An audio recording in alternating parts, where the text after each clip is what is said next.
When we are talking about a narrow formation to use on FIFA 23, of course we have to bring on the 4-3-1-2 to the conversation, one of the best narrow formations out there. Now with these custom tactics that I'm gonna be showing you today, it will be an absolutely fantastic balanced formation. Not only that, also with absolutely great counter attacks as well. So today, ladies and gentlemen, I'm going to show you one of the best custom tactics you can use with the 4-3-1-2 on high divisions as well as FUT champs after the patch. If you are looking to buy FUT 23 coins, check out U7 Buy for the cheapest prices out there. Fast delivery, safe, and use the code Y5K to get yourself up to 5% off. Link in the description. Yo, how's it going guys? Y5K, welcome to a new custom tactics video on FIFA 23. On this video, we are taking a look at the 4-3-1-2, one of the best narrow formations. In my opinion, I think it's the second best narrow formation to use on FIFA 23 after the 4-1-2-1-2 narrow. It's absolutely great formation. It has got 3 center mids that will help you on the defense and will help you on the attack at the same time. And remember, the most overboard formation on FIFA 23, which is the 4-3-2-1, has got 3 center mids, which does mean this formation is absolutely perfect to use if you are a fan of the narrow formations on FIFA 23, if you don't mind playing without a right wing and a left wing in game. With that being said, ladies and gentlemen, before we jump into the video, if you're not around here, don't forget to subscribe.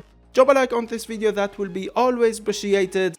And if you have never used a narrow formation on FIFA 23, I highly recommend using these play instructions and custom tactics to start using a narrow formation. It can be absolutely perfect for you. If you start using a narrow formation with the right custom tactics, trust me, narrow formations can be really overboard for you in game. With that being said, let's jump straight into the custom tactics. Now, as always, we are going to start off with the defensive style. It should be balanced, and I highly recommend using press after possession lost with this formation. Now, for me, I'm going with balance because I know most of you don't use press after possession loss, especially on the start of the match. You don't want to concede a silly goal from a counter attack because you are using press after possession loss. But if you use press after possession loss with other formations and you don't mind using press after possession loss, it's absolutely fantastic using this formation. Now, like I said, I'm going with balance because most of you don't like press after possession loss. But like I said, if you are losing and you really need to score a goal, use press after possession loss with the same play instructions that I'm gonna be showing you. And trust me, it can be an absolutely great formation to use with the pressure. Now, with I'm going 40, depth I'm going high. I'm going with 65 for me. In my opinion, use something between 55 and 65. It will be absolutely great using this formation. And as we all know, if you are on high divisions or playing FUT champs, you need high depth. I think everyone knows that on FIFA 23. Build up play, I'm going with balanced. You can go with fast build up. It's actually good with this formation, but I only recommend using fast build up if you are losing and you really need to score a goal. It's not really good for defending. And for chance creating, of course, I'm going with direct passing. As we all know, direct passing is the way to go on FIFA 23. I don't think there's anything else you can use other than direct passing for chance creating that is usable in game. Now, without the attack, I'm going for 45 plays in the box. For me, I like to go with 6 corners and free kicks. I'm going with 2. With that being said, ladies and gentlemen, this is the custom tactics. Let's move on into the player instructions. Starting off with the defense, right center back, left center back, they should stay back while attacking. And before I forget, the goalkeeper instructions. Now, I usually don't show goalkeeper instructions. I thought everyone is using sweeper keeper and comes for crosses, but some of you are asking on the comments below what I use for my goalkeeper. And yes, of course, I use sweeper keeper and comes for crossing using any formation on FIFA 23 for my goalkeeper instructions. Now let's move on into the fullbacks. For my right back and left back, this time I'm not going for stay back while attacking. As we all know, it's a narrow formation. There's sometimes that your fullbacks can be helpful for you on the attack. Sometimes you really need them on the attack. So that's why I'm going for overlap for the right back and left back. But using your fullbacks on the attack, I'm not gonna lie to you, it might be a problem for you on the defense, especially for counter attacks. So in my opinion, if you don't know how to defend on FIFA 23, or let's just say you don't like it that way or you like playing it safe, just go for stay back while attacking for the right back and left back.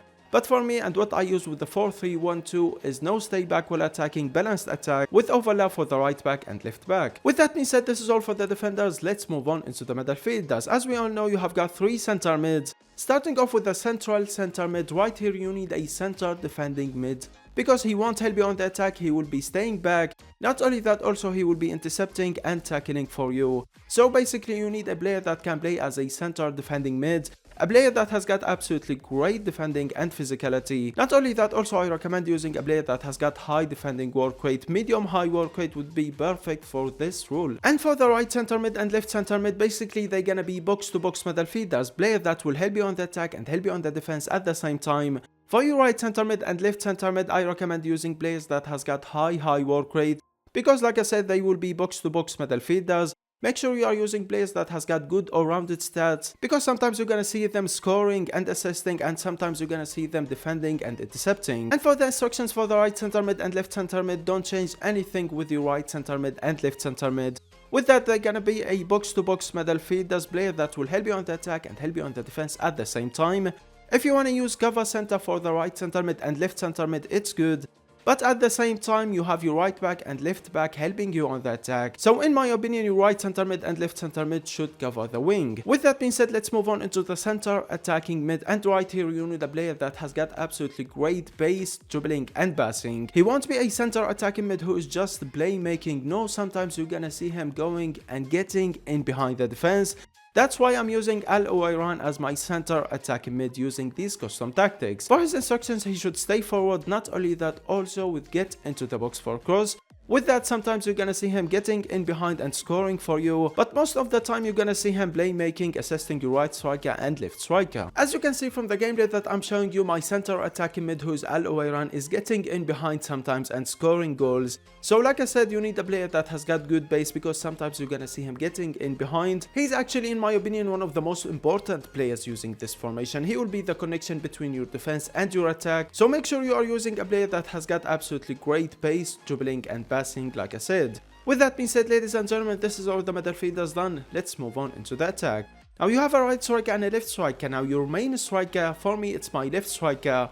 I call him the main striker because he is the player that will get in behind, and I recommend a player that has got good base and good finishing as well, because like I said, he will be always trying to get in behind and finish the goals for you. Basically, I call it the main striker because he's gonna be scoring goals more than the right striker for you. For the instructions for the left striker, I'm going with get in behind, stay central and stay forward. With that, you're gonna see him always trying to get in behind, and he will be always in the right place. And for the right striker, he's gonna be a striker that will assist your left striker more than score goals for you. Of course, he will score some goals for you, but what I'm trying to say, he's gonna be a playmaker more than a striker. For his instructions, don't change anything with him. No stay forward, no get in behind, nothing. And especially no stay center for the right striker. Because as we all know, you don't have a right wing and a left wing on this formation. So sometimes you need him to drift wide and assist your left striker as well as your center attacking mid. If I'm being honest with you, my center attacking mid, who's Al Owairan, is scoring more goals than my right striker, who is Ben Yedder. That's basically because of the custom tactics and the player instructions that I'm using with this formation. With that being said, ladies and gentlemen, this is all the player instructions and the custom tactics. It's absolutely great formation and custom tactics. Try it and let me know how it goes for you on the comments below. I'm using this formation on FUT Champs as well as Division 1, and it's going absolutely great for me. If I'm being honest, I'm always using formation that has got wingers in game. I just wanted to try something different, and I turned on the 4-3-1-2, and it turns out to be one of the best formations I have used all year. If you have never used a narrow formation, give it a try. Trust me, you won't regret it. With that being said, ladies and gentlemen, this is the video done. I hope you enjoyed the video. Don't forget to subscribe and like. Let me know in the comments below if you need some help with the 4-3-1-2, and I will see you all in the next video. Peace.